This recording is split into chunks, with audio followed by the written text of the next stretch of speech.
Adolfo Haye Golden TV GH. Mesro so be subscribe, like na share and follow me. Your friend me IT. Na yencha on me nkupi mo the senior national team, the Black Stars of Ghana ahye. Yenyina yinim say akabe say 16 days na ekopi mo US na World Cup 2026 no. Mexico, Canada, US baso. Na Ghana ye squad a yedi beko no na nya mbeto dwa. Every president can say on the 1st June in the beba. Na mbom no. Ene abrowayi pumakwam ema 28-man squad GFA edi ababontin na enije sem kase woman ne say House of Folk enya 2 players wo omo ye hifo the day are you obayom anase wambem eno nso no me bebo ni nyina nti at the end of the 28-man squad no obo say obayom anase wambem nti ye nche ho no maye monrem ne fa nsem no embro anase mranti a omo ba beji pene asi ekan edi ama the Black Stars of Ghana over the World Cup. And goalkeepers no Benjamin Asare, yes, Benjamin Bobobo ono na number 1 na oda ho nyotosu mienu Lawrence Atezigi Atezigi eka ho bi Joseph Anan nso goalkeeper oka ho na goalkeeper tosu miensa Solomon Agbesi nti House of Folk omo first and second keepers ni nyina no omo afro omo kwakopi mo national team na hye na mayempi mo defenders ni ye wo Paul Ravenson mambodi ya na de acheme sanso na abrantie Baba Rahman wasamba back ya freno na Gideon Mensah eka ho bi sanso na abrantie ya freno Marvin Senaya eka ho bi sanso na opimu e kire ho a Alidu Seidu ono so otwe kire ho wade oka ho bi sanso na Abdul Mumin nso eka mrantie a omo defense ha yetu nsa from sanso na abranti ye friend Jeremy Opoku nso eka ho bi Jonas Ajete obi atini din a oka ne pa ono nso oka ho bi Kojo Opon Pepra eka ho bi na Almighty Alexander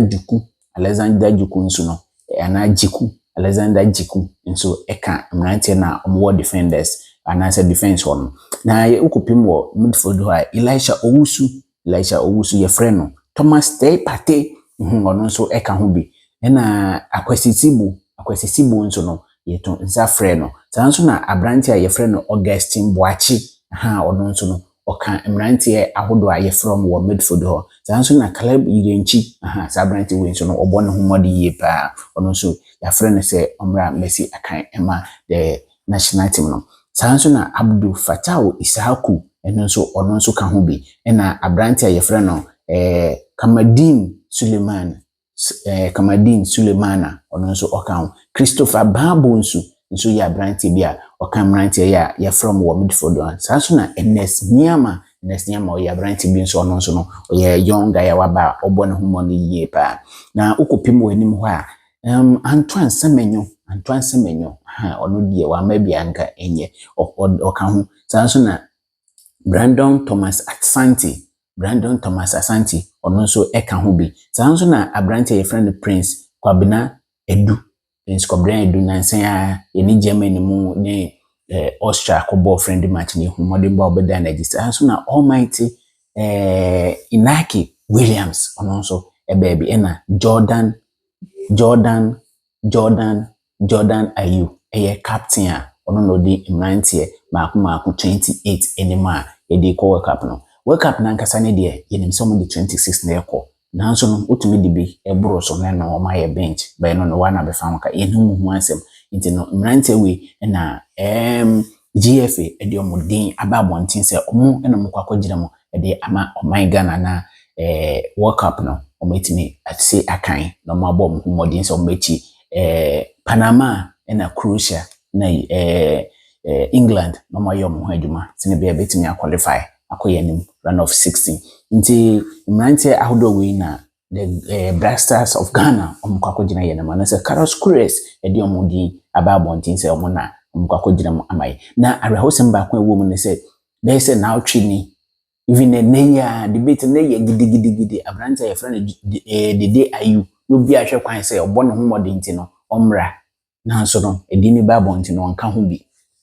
mrantie ye omokosi akan so bo Mexico no so no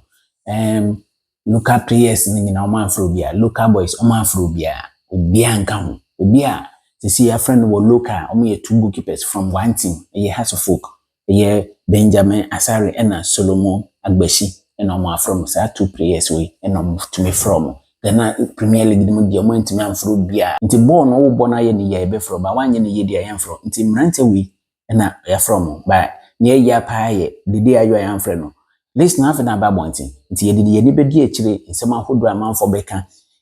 ni nyina ye bɛbro na aba bontin afa na technical team no ba be kire mu ne nti omo frɛ we ho press conference I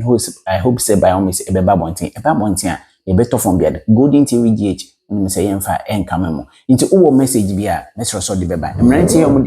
de omo abai ugidi so omo betimi abo ayen ananse osusu say abranti bi wo baabi a omo lens na ntom ne so ana obetimi abo ni din who knows ehu be hia so bobo ni din e bia mokona ekoyi a fine ankoyi nso ochebe ni afre no na ekoyi krampo a mo say nam de don say nkwan e bia ochebe bi nso ni afre sa nipa no eso wani say sa squad we ana wo bia anka eso mo yi ni film ugidi say ho anka yi ni film ne emfa dede enye de embra mo amu campaign say anka dede nko no wan na ugidi say yi ni film ne emfa dede embra eno so ye big topic na player ba kwa abem pa ye Baba Rahman Baba Rahman ono nso no eduba bi o kan say national team no omo bi ba modern ball no listo we mu ne na manfo ebo ne din saa say ono de so ba listo we na kuma so ade abem of Angel TV de bi o kan say Abdulrahman de he's good intine so ba na ekire ho no ne a ebi mu ye no basa no omra me ye ni ye so wa be e be hwe so betimi asi pampin wo ekire ho e de aboa man Ghana na Ali Dusedu nso no ono nso no wa babak opra ne ha ne kakra ba sisi eko jiku nso de yenyina yenim so no de obi antimi compete no number 5 for de 4 and 5 for gina ho a ndi ogina mu gidi na mfimfro nso pate ne kwesizibo so yiri no ho pa ha because I can see no uye someone you are very bulky ntino so yiri ho na mumie no mugina mfimfro mbetimi abo sanso na Augustine Boachi ono nso hye ho na Kareb Yirenchi ono nso ye abranti bia ye good nim se coach we obanya gidie woni modi na gina mfimfro ho dia ntino ugidi se nkrofo omranti we ya nye ombetimi abo ya na omanti Antoine Semenyo de sisi no Ghana team gidi se ye koi ono ana obetimi afa abo na betting ye wo mu se City oyade obobaga na onyade but bibia betimi esi because oya branch bia sisi no experience ohia nyina no owo nti obetimi kra na mu first 11 squad ni saba nti obetimi ade na mu first 11 ugidi se goalkeeper Benjamin Asare so no an order ananse yemfa Solomon Agbeshi na enkoda ananse Joseph Anan enenda ananse Atizigi hina na eso order number 2 no hina na eso obo number 3 hina na eso ebo 4 and 5 na no so wabo amame 6 na odi amame 7 na odi amame 8 and 9 ipa eso obo na 10 and 11 no odi obetimi list of first 11 amame ebia who knows na yenyina yefa mpa bonso etamra ntenechi mesro oba anya atemdidie yenyina yenkyere ya adwene na yenhwe ya adwene nkyere ho hia pa na mu matemdidie die emboye aye Golden TV GH subscribe like na share na ochina me deep analysis e beto dwa nyina bebro